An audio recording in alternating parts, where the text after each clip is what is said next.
பூருங்கிற ஒரு கிராமத்தில் சிவங்கிற ஒரு இளைஞன் வசிச்சுட்டு வந்தான். அவனுக்கு எல்லாத்தையும் குறுக்கு வழியில் செஞ்சு வேகமாக முடிக்கணுங்கிற ஆர்வம் எப்பவுமே இருந்துக்கிட்டு இருக்கும். ஆனால் அவன் எதையெல்லாம் குறுக்கு வழியில் செய்யணும்னு முயற்சிக்கிறானோ அது எல்லாமே கேலி கிண்டலாக தான் போய் முடியும். இதனாலேயே அவனுக்கு ஊருக்குள்ள அவனா ஒழுங்காக ஒரு விஷயத்த கூட செஞ்சதில்லை அப்படிங்கிற ஒரு பெயரும் அவனுக்கு இருக்கு. என்னது இது? இந்த மதிய நேரத்தில் இப்படி தூக்கம் வருது. பாட்டி வேற நம்ம சொல்கிறத புரிஞ்சிக்காம இப்போவே எடுத்துகிட்டு போய் இது எல்லாத்தையும் இறக்கி வைன்னு வேற சொல்லிடுச்சு. ஒன்று ஒன்றா கொண்டு போனால் நேரம் ஆகுமேனு மொத்தமாக தூக்கிட்டு போகிறேன். இது வேற இந்த ஆட்டம் ஆடுதே. அடைச்ச ஆஹா, கோயிலில் மணி சத்தம் வேற கேட்குதே. கண்டிப்பாக இப்போ போனால் புளியோதரை போடுவாங்க. இதை எங்கேயாவது ஓரமாக இறக்கி வைக்கலாம் பார்த்தா முடிய மாட்டேங்குதே.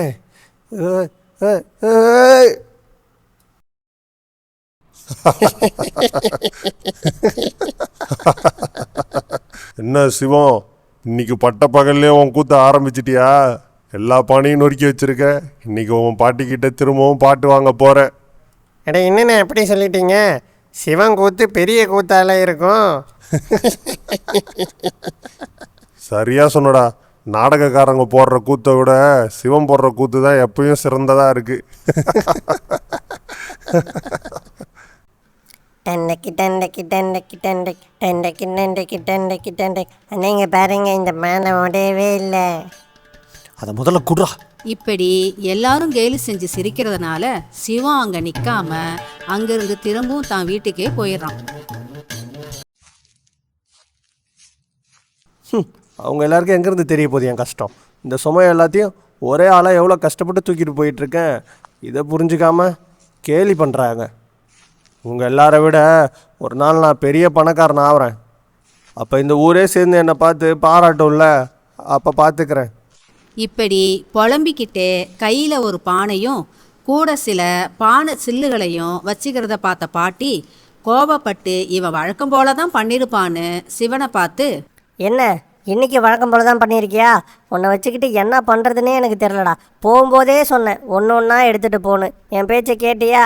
இப்படி எல்லாத்தையும் எடுத்துகிட்டு போய் உடச்சி எடுத்துகிட்டு வர்றதுக்கு தான் எடுத்துகிட்டு போனியா? உன்னால் என் உழைப்பெல்லாம் வீணாக போகுதுடா. பாட்டி, ஒன்று ஒன்றா எடுத்துகிட்டு போனால் நேரமாகுமே தானே ஒரேடியாக எடுத்துகிட்டு போனேன். உனக்கும் ஒரேடியாக வேலை முடிஞ்சிடும்ல.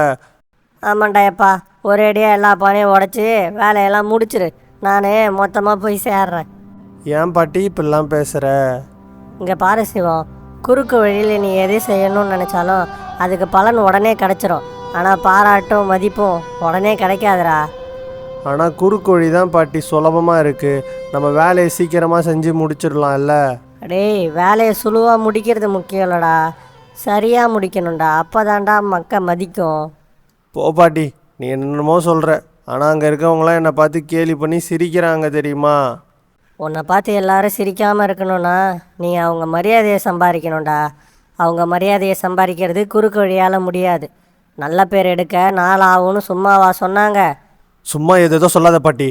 நான் என் வழியிலே போய் கூடிய சீக்கிரம் எப்படி நல்ல பேர் எடுக்கிறேங்கிறத மட்டும் பாரு.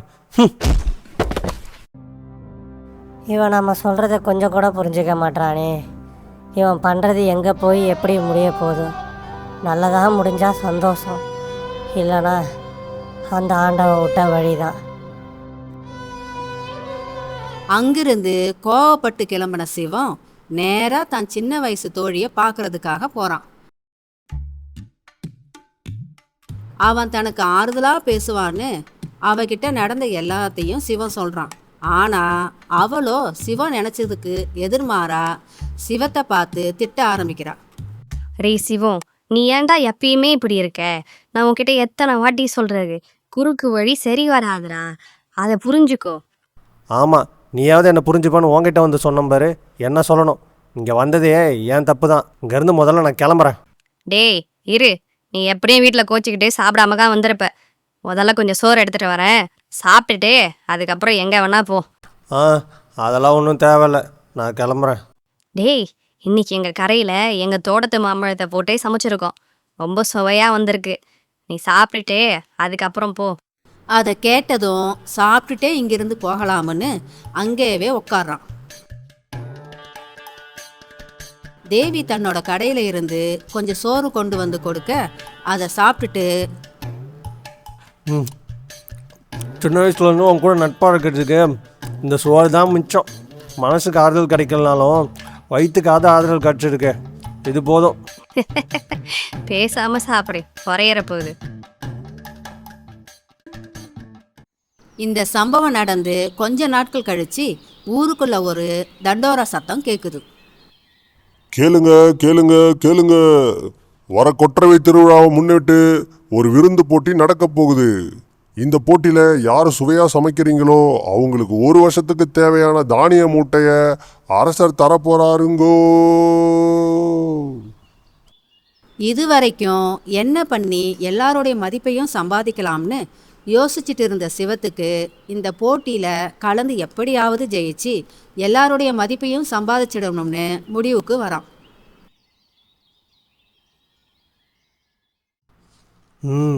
இந்த போட்டியில் நம்ம கலந்துக்கிட்டு கண்டிப்பாக ஜெயிச்சிருவோம். ஆனால் இந்த போட்டியில் எப்படி நம்ம கலந்துக்கிறது? நமக்கு தான் சமைக்கவும் வராது, நம்மக்கிட்ட சாப்பாட்டுக்கு தேவையான அரிசியும் இல்லை. என்னடா பண்ணுறது? அட, மறந்தே போயிட்டேன், நம்மக்கிட்ட காய்கறி கூட இல்லையே. அது தேவிக்கிட்ட ஏதாவது வாங்கிக்கலாம். ஆனால் நமக்கு இப்போது சோறு செய்ய அரிசி தானே வேணும். இந்த நேரத்தில் ஒரு மூட்டை அரிசி நிச்சயமாக யார்கிட்டையும் கேட்கவும் முடியாது. ஏற்கனவே ஊரை சுற்றி ஏகப்பட்ட கடன், நம்மளை நம்பி எவனும் தரவும் மாட்டான். ஆண்டவா, எல்லாத்துக்கும் வழி காட்டினேன், இதுக்கு ஒரு வழியை காட்டேன். இப்படி போட்டியில் கலந்துக்கலாம்னு முடிவெடுத்தாலும் அதில் கலந்துக்க தேவையான ஒரு பொருள் கூட அவங்கிட்ட கிடையாது. அதை தாண்டி அவனுக்கு சமையலும் வராது. என்னடா செய்யறதுன்னு யோசிச்சுக்கிட்டே நாள் முழுக்க சுற்றி திரிஞ்சு ஊர் எல்லையில் இருக்கிற கோயிலில் வந்து உக்காடுறான். அந்த நேரம் அந்த வழியாக போன 2 காவலர்கள் பேசிக்கிட்டே போகிறது அவன் காதில் விழுது. கொற்றவை திருவிழா வர்றதுனால எல்லா காவலர்களையும் ஊருக்குள்ளே இறக்கிட்டாரு அரசர். நம்ம அரச மாளிகையை சுற்றி காவல் ரொம்ப வலு இழந்துருக்கு. ஆனாலும் அரச உத்தரவாச்சே, மீற முடியுமா? அட, முக்கிய தளபதி பெரிய பெரிய காவலர்கள்லாம் அங்கே தானே இருக்காங்க, அதனால் நீ ஏன் கவலைப்படுற? ஏன் கவலை அது இல்லை. எந்த வேலையும் இல்லாமல் அரிசி மண்டிக்கு காவலாக உட்கார வச்சாங்க. நேரம் போகிறதே தெரியாது. ராத்திரி முழுக்க ரோந்து போக வேண்டிய வேலையும் இல்லை. ஒரே இடத்துல உக்காந்தோமா, நிம்மதியாக ஓய்வு எடுத்தோமான்னு இருந்தேன். இப்போது இந்த திருவிழானால ஊர் ஃபுல்லாக சுற்ற வேண்டியதாகிடுச்சு பாரு. அப்படி சொல்லு. வெட்ட வெளியில் நிலா வெளிச்சத்தில் இருக்கிற அரிசிக்கு நீ காவல். இந்த மாதிரி எவனோ ஒருத்தன் அரசர்கிட்ட சொல்ல போய் தாயா இன்னைக்கு நானும் சேர்ந்து ஊருக்குள்ளே உன் கூட சுற்றிக்கிட்டு இருக்கேன். சரி சரி, சலிச்சிக்காத, வாயா, இன்னும் பொழுது விடிகிற வரைக்கும் ஒன்றா சுற்றணும்ல. இது எல்லாத்தையும் கேட்ட சிவத்துக்கு இன்னொரு குறுக்கு வழியும் தோணுது. இதனால அவனுக்கு வரப்போற பாதிப்பை பத்தி கூட யோசிக்காம இந்த போட்டியில எப்படியாவது ஜெயிக்கணும்னு ரொம்ப மும்பரமா அந்த முடிவை எடுக்கிறான். அட ஆண்டவா, உன்கிட்ட வந்து உக்காந்தது என் பிரச்சனையெல்லாம் தீத்துட்டியே. அவ்வளோ பெரிய அரிசி மண்டியிலேருந்து ஒரே ஒரு மூட்டை அரிசி எடுத்தால் என்ன தெரியவா போகுது? அது மட்டும் இல்லை, நான் போட்டியில் வெற்றி அடைஞ்சிட்டா எப்படியும் அந்த அரிசியில் எனக்கு தான் வரப்போகுது. அதனால் முன்கூட்டியே எடுக்கிறது ஒன்றும் பெரிய தப்பு மாதிரி எனக்கு தெரியல. என்ன பொண்ணி, நான் எப்படி அதை எடுப்பேன் தானே என்னை பார்க்குற? நீ வேணா பார்த்துக்கிட்டே இரு. இன்றைக்கி ராத்திரிக்குள்ளே அதுலேருந்து ஒரு மூட்டையை நான் எடுத்துகிட்டு வந்துடுறேன். நாளைக்கு என்ன பண்ணணுங்கிறது எனக்கு தெரியும். நள்ளிரவு நேரத்துல சிவன் அந்த அரசு மண்டிக்கு போறான். அங்க இருந்து யாரு கண்ணிலையும் படாம ஒரே ஒரு அரிசி மூட்டையை மட்டும் எடுத்துக்கிட்டு தான் வீட்டுக்கு வந்து சேர்றான். மறுநாள் பொழுது விடிஞ்சதும் தான் தோழி தேவிய போய் சந்திச்சு, என்னடா அன்னைக்கு போனதுலேருந்து இந்த பக்கமே வரமாட்டேன்னு நினச்சேன், என்ன காலங்காத்தாலே வந்து நிற்கிற? தேவி, அது எனக்கு உன்கிட்டேருந்து ஒரு உதவி வேணும். அதானே, ஏதாவது உதவினா தான் உனக்கு என் ஞாபகம் வரும். சொல்லு, என்ன செய்யணும்? கொற்றவை திருவிழா அன்னைக்கு அரசர் நடத்த போகிற போட்டியில் நான் கலந்துக்கலான் இருக்கேன். ஆனால் எனக்கு தான் சமைக்க வராதுல்ல. நீ கொஞ்சம் என் கூட வந்து எனக்கு சமைக்க உதவி செய்கிறியா? ஓஹோ, அந்த போட்டியா? அந்த போட்டியில் கலந்துக்கிறதா எங்கள் அப்பா சொல்லிக்கிட்டு இருந்தாரு. ஆனால் இப்போ அவருக்கு உடம்பு முடியலன்றதுனால கலந்துக்க போகிறதில்லன்னு முடிவு பண்ணிட்டாரு. சரி, நான் சும்மா தான் இருக்கேன். அதனால உனக்கு வந்து உதவி செய்கிறேன். ரொம்ப நன்றி தேவி, ரொம்ப நன்றி.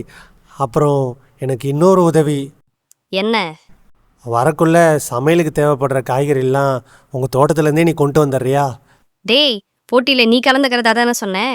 என்ன சமைக்க கூப்பிட்டுட்டு எங்கள் தோட்டத்துலேருந்தே காய் எடுத்துகிட்டு வர சொல்கிற?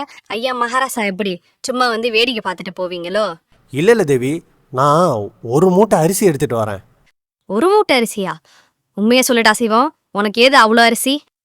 அது அது அது வந்து தேவி, நான் வந்து கடனாக ஒரு இடத்துல வாங்கினேன்.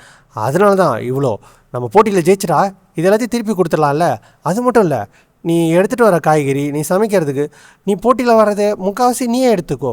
எனக்கு இந்த போட்டியில் கலந்துக்கிட்டு எப்படியாவது ஜெயிச்சிடணும், அது மட்டும் எனக்கு போதும். எனக்கு ஒன்றும் அதெல்லாம் வேண்டாம். நீ கேட்குறியேன்னு வரேன்.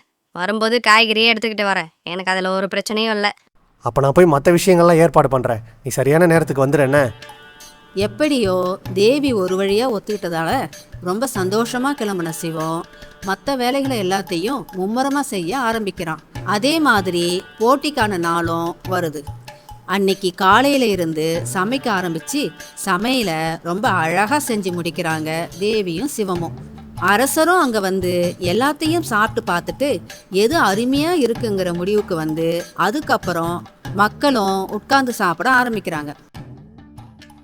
இப்போ போட்டியோட முடிவை அரசர் அறிவிக்க போறாருங்கோ. வரிசை எண் 8ல் சமைச்ச தேவி மற்றும் சிவத்தோட சாப்பாடு எனக்கு ரொம்பவே பிடிச்சிருந்தது.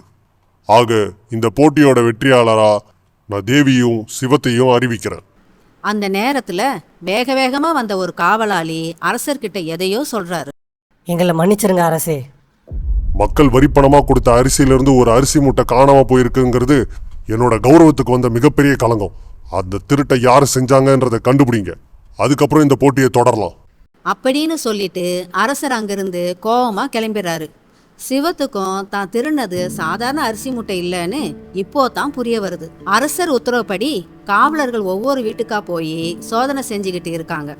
அதே நேரம் இந்த பக்கம் கவலையோட இருக்க சிவத்தை பார்த்த தேவியோ, ஏண்டா இவ்வளோ கவலையோட இருக்க? நாம தான் போட்டியில் ஜெயிச்சிட்டோமே. அரசர் இந்த திருட்டை கண்டுபிடிச்சதுக்கு அப்புறம் போட்டியை தொடரலாம்னு சொல்லியிருக்காரு. நீ கவலைப்படாத, எல்லாம் சரியாயிடும். தேவி, அது இல்லை, அந்த அரிசி மூட்டை. அந்த அரிசி மூட்டையே சிவம், உண்மையை சொல்லுடா. என்ன பண்ணுங்கிறது இப்பயாவது சொல்லிடு என்கிட்ட. அந்த அரிசி மூட்டையை நான் தான் தேவி எடுத்தேன். ஏன்டா இப்படி பண்ண? உனக்கு தீவனா நீ என்கிட்ட கேட்டுக்கலாம்ல. இப்ப பாரு இது எவ்வளவு பெரிய பிரச்சனையா இருக்குன்னு. அது வந்து தேவி, போட்டியில் ஜெயிச்சதுக்கப்புறம் அந்த அரிசி மூட்டைகளை எடுத்துகிட்டு போய் நானே வச்சிடலான்னு தான் இருந்தேன். ஆனால் அதுக்குள்ளே இப்படி நடக்கும் நான் எதிர்பார்க்கவே இல்லை. நீ என்கிட்ட எதையும் சொல்ல வேண்டியதில்லை. இப்பவே கிளம்பு, நாம போய் அரசரை பார்ப்போம். நடந்த எல்லாத்தையும் அரசர்கிட்ட சொல்லு. மற்றதை என்னவோ அரசர் முடிவு பண்ணட்டும். அப்படியே நிக்காம என் கூட வா. இப்படி தேவி சிவத்தை கூட்டிக்கிட்டு அரச மாளிகைக்கு போய் அரசரை சந்திச்சு நடந்த எல்லாத்தையும் அவர்கிட்ட சொல்றாங்க.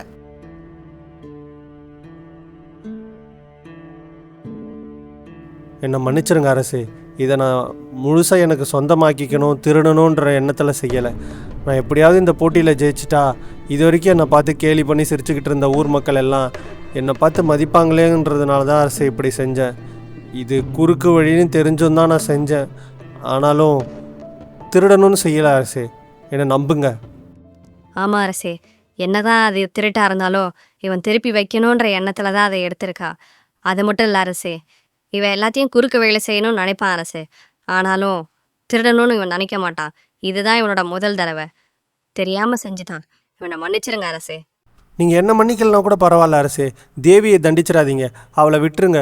அவள் ரொம்ப பாவம். அடி, நான் என்னடா தப்பு செஞ்சேன்? என்ன ஏன்டா தண்டிக்கணும்?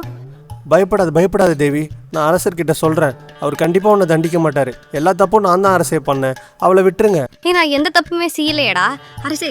இவன் தப்பு செஞ்சுட்டான்னு தான் நான் அவனை இங்கே இட்டுட்டு வந்தேன். ஆனா இவன் இப்படி பேசுறான். நீ பதறாத தேவி, நீ பதறாத. அரசர் கண்டிப்பாக உன்னை தண்டிக்க மாட்டார். அவர் என்னை தண்டிக்கவே மாட்டாரா? நான் தப்பே செய்யல.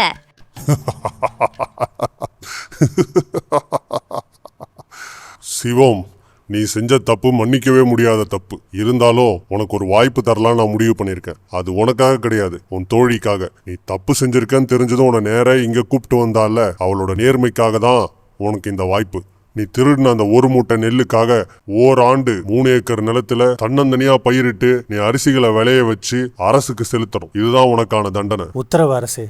ரொம்ப நன்றி அரசே. இப்படி சிவத்துக்கு சிறை தண்டனை கொடுக்காம அரசர் சில நிபந்தனைகளோட அவரை மன்னிச்சு சுதந்திரமா வெளியே வர்றாரு. சிவத்தோட குறுக்கு வழி அவனை எவ்வளோ பெரிய ஆபத்துல கொண்டு போய் விட்டுடுச்சுங்கிறத உணர்ந்து அன்னையில இருந்து தான் உழைச்சி நேர்வழியில மட்டுமே பயணிக்க ஆரம்பிக்கிறான். ஓராண்டு கடுமையா வேலை செஞ்சு அரச உத்தரவையும் நிறைவேற்றுறான். இந்த ஓராண்டுல சிவன் நிறைய மாறுதல் அடைஞ்சதை பார்த்த ஊர் மக்களும் சிவத்தை மதிக்கிறாங்க.